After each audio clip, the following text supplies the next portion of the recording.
ऐसे किसी गेम में जीतकर बड़ा पैसा प्राप्त करने वाले वो युवा जो इसकी एक अलग ही तस्वीर पेश करते हैं, लेकिन हकीकत में ये सब खोखला करती चली जा रही थी।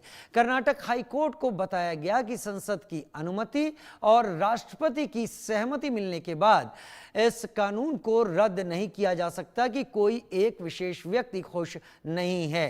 तुषार मेहता सॉलिसिटर जनरल ने ऐसी बात कही है, क्योंकि कर्नाटक में भी वो प्रेजेंट हुए थे कोर्ट में और उन्होंने अपनी बात रखी थी। हितधारकों या राज्यों से परामर्श किए बिना ऑनलाइन रियल मनी गेमिंग को घुटने के बल पर ला दिया गया। ये मोदी सरकार की खराब नीति निर्माण का एक और मास्टर स्ट्रोक है। इस निर्णय से हजारों नौकरियां खतरे में पड़ सकती हैं। कर्नाटक सरकार में जो आईटी मंत्री हैं प्रियांक खड़गे, जो कि मल्लिकार्जुन खड़गे कांग्रेस अध्यक्ष के पुत्र हैं, उन्होंने ये बयान दिया है। तो लगातार हम आपको यही बता रहे हैं कि ऑनलाइन मनी गेमिंग ऐप को लेकर बड़ा स्पष्ट तौर पर कह दिया गया है और कानून बन गया है। ये अब बिल या विधेयक नहीं रहा है, दोनों सदनों से पास हो गया है, अब राष्ट्रपति दस्तखत कर चुके हैं, ये कानून की हैसियत ले चुका है।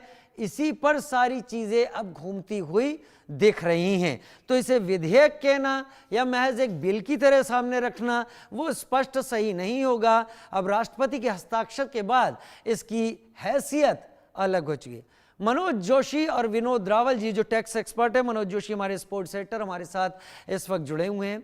मनोज, बहुत कोशिश कर रहे हैं मनोज जी ऑनलाइन गेमिंग कंपनियां इस बात पर कि वो गेम्स को प्रमोट करती हैं, इस बात पर कि वो सरकार को टैक्स देती हैं, इस बात पर कि इसके ज़रिए जो जगह जगह कस्बों में घरों में इस तरीके का गेम ऑफ चांस हो रहा था उसको वो साइडलाइन करती हैं।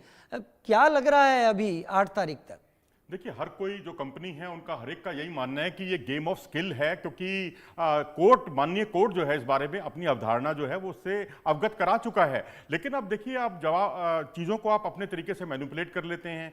अब एमपीएल जो कंपनी है, जो ऑनलाइन गेमिंग की एक कंपनी है, वो 2020 के ओलंपिक की जब जरूरत पड़ती है तो आप उनको प्रिंसिपल जो है अपना स्पॉन्सर बना देते हैं। एशियन गेम्स आते हैं उनको प्रिंसिपल स्पॉन्सर बना देते हैं। कॉमनवेल्थ गेम्स में भी वो ऑफिशियली आपके जो है स्पॉन्सर थे, ऑफिशियली स्पॉन्सर्स थे।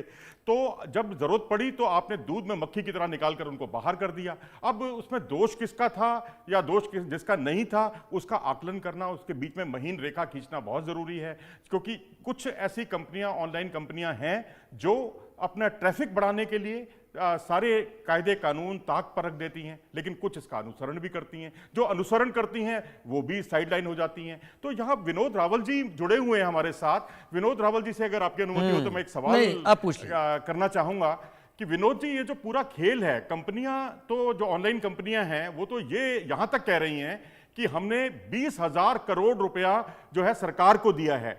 तो अब ये जो जीएसटी और